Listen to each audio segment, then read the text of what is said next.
आणि आता बातमी आहे निवडणुकीसंदर्भातली 10 महानगरपालिका आणि 10 जिल्हा परिषद निवडणुकीच्या प्रचार तोफा आता अवघ्या काही तासात थंडावणार आहेत। गेल्या काही दिवसांमध्ये सगळ्याच पक्षाच्या उमेदवारांनी आपापल्या प्रभाग अथवा गट चांगलाच पिंजून काढलाय। आता मात्र हा प्रचार थंडावणार आहे। दरम्यान मंगळवारी म्हणजे 21 तारखेला मतदान होणार आहे आणि 23 फेब्रुवारीला म्हणजे गुरुवारी मतमोजणी केली जाईल। मुंबई, पुणे, नाशिक, नागपूर अशा महत्त्वाच्या 10 महापालिकांमध्ये हे मतदान होत आहे। त्यामुळे अवघ्या महाराष्ट्राचं लक्ष या महापालिकेकडे लागलंय।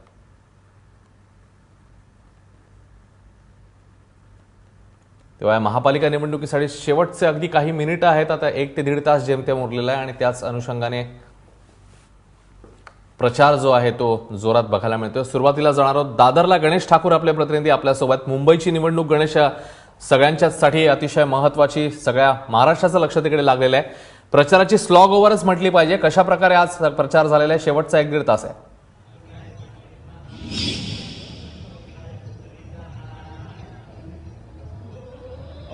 अश्विन, शेवटचा 1 तास आहे आणि यामध्ये जसं म्हणालात ते स्लॉग ओव्हर्स आहेत आणि म्हणूनच जास्तीत जास्त लोकांपर्यंत पोहोचण्यासाठी किंवा जनतेपर्यंत पोहोचण्याचा प्रयत्न सर्व उमेदवार करतायत। दादर माहीम या परिसरातली दृश्य आहेत। या परिसरामध्ये मनसेची प्रचार फेरी जी आहे ती आता दादर शिवसेना भवन आणि या परिसरात जात आहे।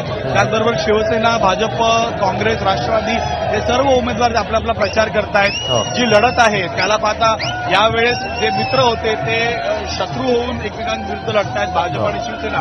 त्याचबरोबर महाराष्ट्र नवनिर्माण सेना राजाला साथ द्या या गाण्यासोबत किंवा यानं लोकांपर्यंत पोहोचतायत। आम्ही या परिसरामध्ये पाहिलं की भाजप आणि मनसे, शिवसेना, मनसे एकमेकांसमोर आले, प्रचार फेरी त्यांची एकमेकांच्या समोर आली।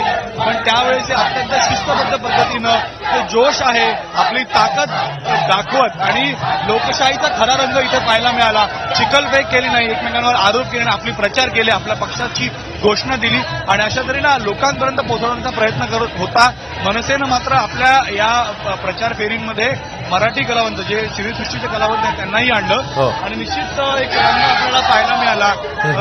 मनसेचा दावा आहे की त्यांचा गड ते राखतील, तर शिवसेनेचं म्हणणं आहे की यावेळेचं गड ते काबीज करतील, भाजपही आपली ताकद दाखवतो। तर असा हा रंग आजचा पाहायला मिळाला आणि या स्लॉग ओव्हर्समध्ये हे सर्व पक्ष जे आहेत जनतेपर्यंत पोहोचवण्याचा पूर्णतः प्रयत्न करत आहेत। अश्विन।